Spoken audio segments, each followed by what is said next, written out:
Here we go again. Samsung versus Apple in 2023. The new Galaxy S23 Ultra takes on the iPhone 14 Pro Max. Both companies are absolutely toe-to-toe when it comes to features, but also, you guessed it, pricing. The S23 Ultra and the iPhone 14 Pro Max has the same price in the US, but outside, they are both expensive as hell thanks to the sprinkle of tax on top as well as the global inflation. It depends on which market you live in, so value isn't even a battle anymore. At least with Samsung, you do get free birds as well as a 1-year Samsung Care Plus, so that is still a win for Samsung. But which is a better buy? Well, this is the first year where we have the least amount of change in terms of design on the S23 Ultra compared to the last year's model, which is what Apple has been doing since forever. But it's not really a bad thing because both phones are amazing and really premium. Both have matte finishes with premium in-hand feel, but there's still one winner, or I should say one favorite out of these two phones. And that for me is the S23 Ultra with its timeless clean design,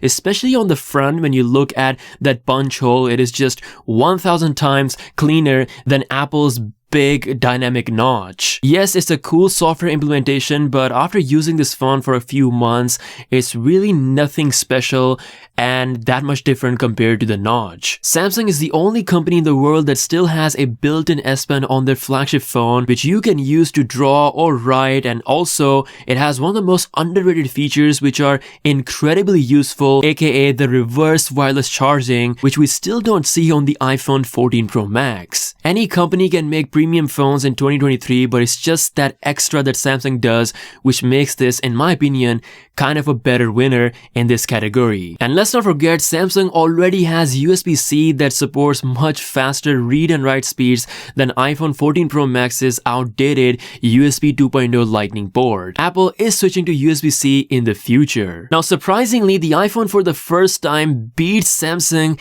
in display tech. Yes, Apple still has the brightest display on any smartphone out there, and this display is made by Samsung. While Samsung's screen is incredibly bright as well, it's just not number one anymore. We've got 1750 nits on Samsung versus 2000 on the iPhone 14 Pro Max. Would you prefer a brighter screen or a cleaner looking screen? Let me know in the comments below. Now, in one area where Apple has always beaten Samsung is in the processor department, and well, things have taken a very interesting turn. Samsung finally swallowed their pride and actually used Qualcomm's best chip on all Galaxy S23 models worldwide, which is the Snapdragon 8 Gen 2 chip, which is for the first time giving the S23 Ultra a better gaming performance than the iPhone 14 Pro Max. Yes, it is true. CPU-wise, iPhone is still ahead of the game. It still has the highest benchmark score, but things are looking a lot more even Stevens this year. The question is, will the S23 Ultra be able to match iPhone 14 Pro Max when it comes to smoothness and animations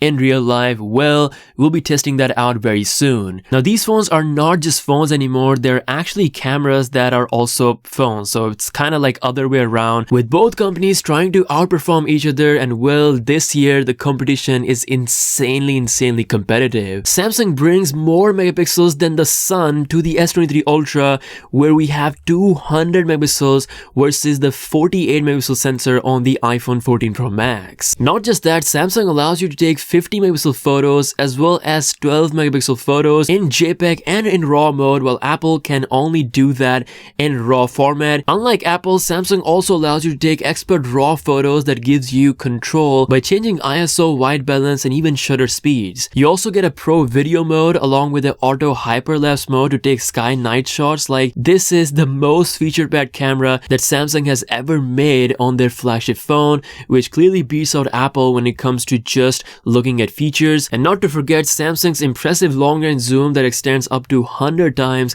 is back with even better quality than Apple's standard 3x optical zoom. To all of this monstrosity, Apple's biggest clapback at Samsung is its unmatched perspicacity when it comes to video performance. This thing is an absolute beast, and when it comes to videos, if I have to choose one phone, it will still be the iPhone 14 Pro Max. This year, Samsung is trying their best to change that, and And well, they've learned a few things from Apple by implementing a proper 4K portrait video mode, making it look just as crisp as Apple's cinematic mode. You also get uncropped 8K 30fps video recording as well as even better HDR performance in videos. While that is awesome, you still can't edit portrait videos after you shoot them on the S23 Ultra, which you can do on the iPhone. So clearly there are some areas where Apple still has a bit of an upper hand, but Samsung is trying their absolute best. They're bringing uncropped 8K 30fps video as well and improved HDR performance in the normal 4K video mode. So if anyone has a chance to at least match Apple when it comes to the incredible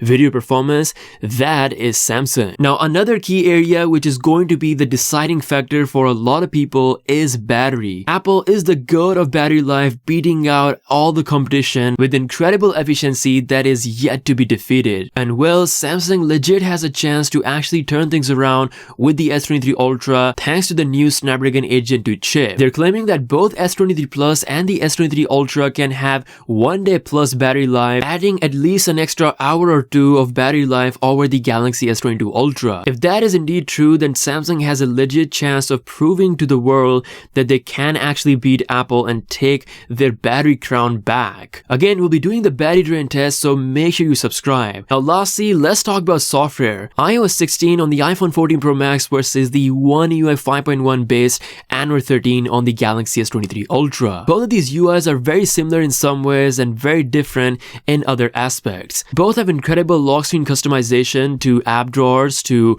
ability to copy things from an image, feature-rich AI assistants, etc. But still, Samsung remains next level when it comes to customization and overall features, while Apple stays humble and simple. The built-in theme engine, the ability to transform the phone into a desktop with the DeX connectivity. Apple still doesn't have these things, but what it does have is incredible stability and solid performance. iOS 16 had a rocky start, but Apple is very quick at fixing bugs, and if you're already in Apple ecosystem, for example, if you're using a Mac computer, then the iPhone is just going to make a lot more sense and it's going to work incredibly well considering how amazing Apple's continuity features are. Overall, you can't go wrong with either one of these software experiences, but it's gonna come down to stability and smoothness, which is where Apple has proven themselves time and time again. So I'm really looking forward to see what the S23 Ultra can bring as we test this phone out in the coming days. All in all, considering the value of both phones, they are expensive,